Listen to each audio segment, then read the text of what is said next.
다 같이 사도신경으로 우리들의 신앙을 고백하며 새벽 예배를 하나님께 드리겠습니다.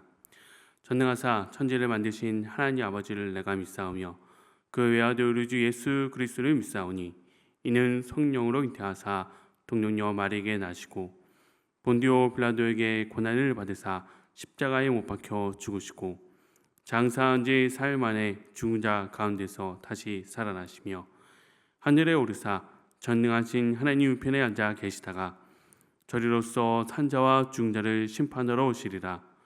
성령을 믿사오며 거룩한 공예와 성도가 서로 교통하는 것과 죄를 사하여 주시는 것과 몸이 다시 사는 것과 영원히 사는 것을 믿사옵나이다. 아멘.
오늘 우리가 함께 나눌 말씀은 요한계시록 19장 11절에서 21절 말씀입니다.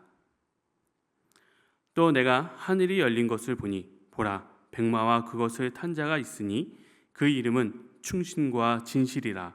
그가 공의로 심판하며 싸우더라. 그 눈은 불꽃 같고 그 머리에는 많은 관들이 있고 또 이름 쓴 것 하나가 있으니 자기밖에 아는 자가 없고 또 그가 피 뿌린 옷을 입었는데 그 이름은 하나님의 말씀이라 칭하더라. 하늘에 있는 군대들이 희고 깨끗한 세마포 옷을 입고 백마를 타고 그를 따르더라. 그의 입에서 예리한 검이 나오니 그것으로 만국을 치겠고 친히 그들을 철장으로 다스리며 또 친히 하나님 곧 전능하신 이의 맹렬한 진노의 포도주 틀을 밟겠고 그 옷과 그 다리에 이름을 쓴 것이 있으니 만왕의 왕이요 만주의 주라 하였더라. 또 내가 보니 한 천사가 태양 안에 서서 곤중에 나는 모든 새를 향하여 큰 음성으로 외쳐 이르되 와서 하나님의 큰 잔치에 모여 왕들의 살과 장군들의 살과 장사들의 살과 말들과 그것을 탄 자들의 살과 자유인들이나 종들이나 작은 자나 큰 자나 모든 자의 살을 먹으라 하더라. 또 내가 보매 짐승과 땅의 임금들과 그들의 군대들이 모여 그 말 탄 자와 그의 군대와 더불어 전쟁을 일으키다가 짐승이 잡히고 그 앞에서 표적을 행하던 거짓 선지자들도 함께 잡혔으니 이는 짐승의 표를 받고 그의 우상에게 경배하던 자들을 표적으로 미혹하던 자라. 이 둘이 산채로 유황불 붙는 못에 던져지고 그 나머지는 말탄 자의 입으로부터 나오는 검의 죽음에 모든 새가 그들의 살로 배불리더라. 아멘. 기도하시겠습니다. 할렐루야. 사랑과 은혜가 많으신 우리 하나님 아버지, 오늘도 이 자리에 나와 하나님을 예배하며 하루를 시작합니다. 이 새벽 주님과의 사귐의 만남 속에서 하나님의 임재의 영광을 누리는 그런 시간이 될 수 있도록 주여 인도하여 주옵소서. 계속해서 나라와 민족을 위하여 기도합니다. 하나님께서 함께 하시고 하나님의 인도하심으로 이 나라를 붙잡아 주시고 또 여러 가지 피해로 인해 고통당하고 있는 성도들을 위로하여 주옵시고 하루속히 일상으로 회복할 수 있도록 주님께서 인도하시고 지켜주시옵소서. 오늘 우리가 함께 요한계시록 19장 말씀을 통해 만왕의 왕 되신 우리 주 예수 그리스도의 임재하심을 같이 묵상하며 하나님께 나아가려고 합니다. 충실되고 진실하신 우리 주 예수 그리스도만 바라보고 소망을 잃지 않는 저희들이 될 수 있도록 주여 인도하여 주옵소서.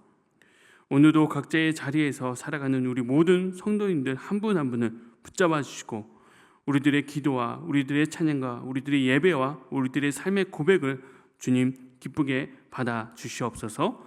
예수 그리스도의 이름으로 기도드리옵나이다. 아멘.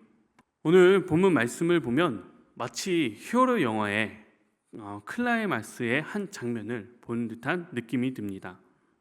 승리의 백마탄 히어로가 나오죠. 무려 우리 주 예수 그리스도께서 등장하고 계심을 볼 수 있습니다. 앞서 살펴보듯 요한계시록의 심판에 대한 말씀들이 쭉 있었지만 본격적으로 직접적으로 이 심판의 모습으로 등장하시는 예수님이 오늘 본문에 나오고 있습니다. 충신과 진실하신 분으로 우리는 앞서 1장에서 또 3장에서 살펴보았듯이 이 충실되고 진실하신 분이 바로 예수 그리스도이심을 알 수 있습니다. 그분은 신실하고 진실한 분으로서 약속을 반드시 지키시는 분이십니다. 머리에 많은 관을 쓰고 있다는 것은 모든 권세를 이기신 분으로 절대적 권세와 영원한 왕권을 강조하는 것입니다. 특이하게도 12절에 이름 쓴 것 하나가 있으니 자기밖에 아는 자가 없다라고 표현하고 있습니다. 이름은 정체성을 의미하죠. 일종의 틀, 프레임을 이야기하고 있습니다. 우리는 창세기 1장 1절을 보며 태초에 하나님이 천지를 창조하시느니라 라고 이 말씀을 읽으며 우리가 믿는 분이 하나님이라고 알고 있습니다. 그런데 이 하나님이라고 번역되어진 이 원어 성경을 보면 이 단어가 엘로힘이라고 쓰여 있는데요. 엘로힘은 전능하신 자, 강력한 자라는 명사입니다. 즉 이 엘로힘, 하나님도 정확한 그 하나님의 이름을 이야기한다라고 볼 수 없는 것이죠. 그래서 모세가 떨기나무 아래에서 하나님의 부르심을 받아 애굽으로 가서 자기의 백성들을 구하라 할 때 백성들이 도대체 누가 우리를 이곳에서 구하라 했느냐, 그 이름이 무엇이냐라고 묻게 될 텐데 우리가 당신은 무엇이라고 부릅니까? 라고 하나님께 여쭤보는 상황이 있습니다. 그때 하나님께서 말씀하시길 출애굽기 3장 14절에 하나님이 모세에게 이르시되 나는 스스로 있는 자니라 또 이르시되 너는 이스라엘 자손에게 이같이 이르기를 스스로 있는 자가 나를 너에게 보내셨다 하라. 이렇게 말씀하셨죠. 스스로 있는 자. 자기밖에 아는 자가 없다라는 것은 하나님의 본질과 깊이가 인간의 이해를 완전히 초월함을 의미하는 것이죠. 우리가 아는 모든 이름과 개념으로 담을 수 없는 하나님의 무한하심을 보여주고 계신 것입니다.